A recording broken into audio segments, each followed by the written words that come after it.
काले पत्थर से ही क्यों बनाई गई भगवान राम की मूर्ति? 5 साल के बालक की मूर्ति बनाने का खुल गया राज। 51 इंच की ही रामलला की मूर्ति क्यों बनाई गई? और रहस्य जिसके बारे में 99% लोगों को नहीं है पता। उद्घाटन से पहले अयोध्या में हुआ चमत्कार। प्राण प्रतिष्ठा से पहले भगवान राम की आंखों से किसने हटाई पट्टी?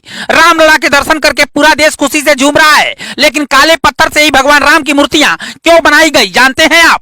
अब इस भगवान राम के 5 साल के बालक की मूर्ति को देखिए, जिसमें रामलला मुस्कुराते हुए दिख रहे हैं। पैर से लेकर चेहरे तक पूरी मूर्ति काले रंग की है। आपके मन में भी यह सवाल होगा कि आखिर मूर्ति बनाने वाले अरुण योगीराज ने काले रंग के पत्थर को ही क्यों चुना और इसके पीछे का रहस्य क्या है?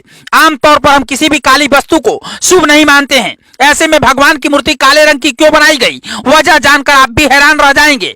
बात सिर्फ काले रंग की नहीं है, 51 इंच की मूर्ति बनाने की वजह भी 99% लोगों को नहीं पता है। भगवान राम की यह मूर्ति कर्नाटक के मूर्तिकार अरुण योगीराज ने बनाई है। इसकी खास बात यह है कि इसे एक ही पत्थर से बनाया गया है, यानी कि पत्थर में कोई भी दूसरा पत्थर नहीं जोड़ा गया है। इस मूर्ति का वजन करीब 200 किलोग्राम है। मूर्ति की ऊंचाई 4.24 फीट और चौड़ाई 3 फीट है। इस मूर्ति में भगवान श्री राम को 5 साल के बाल स्वरूप में दर्शाया गया है।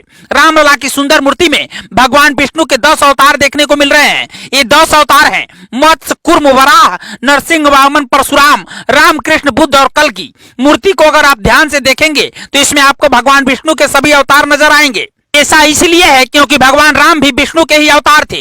रामलला की बाल रूप मूर्ति में एक तरफ हनुमान तो दूसरी तरफ गरुड़ नजर आ रहे हैं, जिसकी वजह से मूर्ति की भव्यता में और भी 4 चांद लग जा रहे हैं। रामलला की इस मूर्ति में मुकुट की साइड पर सूर्य भगवान, शंख, स्वास्तिक, चक्र और गदा नजर आ रहा है। लेकिन रामलला की मूर्ति काले पत्थर से ही क्यों बनाई गई, इसकी वजह भी जान लीजिए। दरअसल जिस पत्थर से रामलला की मूर्ति बनाई गई है, ये कोई मामूली पत्थर नहीं है, बल्कि शालिग्राम पत्थर है। ये पत्थर भगवान राम के ससुराल नेपाल की गंडक नदी में पाया जाता है।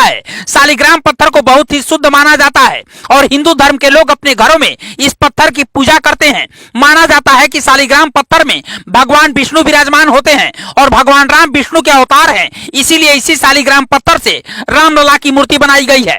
जिस शालिग्राम पत्थर से रामलला की मूर्ति बनाई गई है, ये जलरोधी होता है, मतलब इसमें पानी का असर नहीं होता है, बल्कि इसकी चमक पानी से और भी ज्यादा बढ़ जाती है। अगर राम मंदिर में पहुंचने वाले भक्त रामलला के ऊपर चंदन रोड़ी लगाएंगे तो इसमें रामलला की मूर्ति की चमक पर कोई असर नहीं होगा। रामलला की 51 इंच लंबी मूर्ति दक्षिण भारतीय शैली की है। मूर्ति की लंबाई 51 इंच इस बात को ध्यान में रखते हुए किया गया है ताकि रामलला के 5 साल के बालक स्वरूप को दूर से आसानी से देखा जा सके।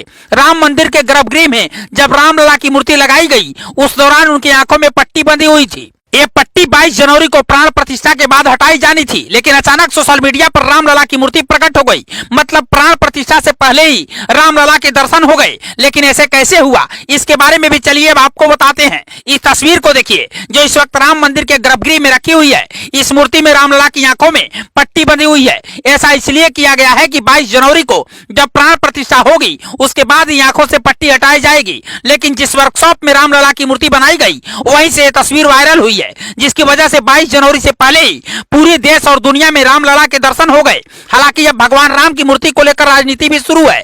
विरोधी दलों का कहना है कि जो मूर्ति रामलला की प्रकट हुई थी, उसे क्यों नहीं रखा गया, नई मूर्ति बनाने की क्या जरूरत थी। इसके जवाब में राम मंदिर ट्रस्ट का कहना है कि रामलला की इस बड़ी मूर्ति के साथ छोटी मूर्ति भी वहीं पर मौजूद रहेगी, लेकिन बड़ी मूर्ति इसलिए बनाई गई ताकि आसानी से हर कोई दर्शन कर सके। भगवान राम की इस मुस्कुराती हुई तस्वीर को देखकर पूरा देश खुशी में डूबा हुआ है और हर किसी की जुबान पर सिर्फ एक ही नाम आ रहा है, जय श्री राम, जय श्री राम। रामलला की मूर्ति से जुड़ी ये जानकारी हर किसी तक पहुंच सके, इसलिए इस खबर को ज्यादा से ज्यादा शेयर करिए और कमेंट बॉक्स में आप भी जय श्री राम जरूर लिखिएगा। ब्यूरो रिपोर्ट, पूर्वांचल समाचार।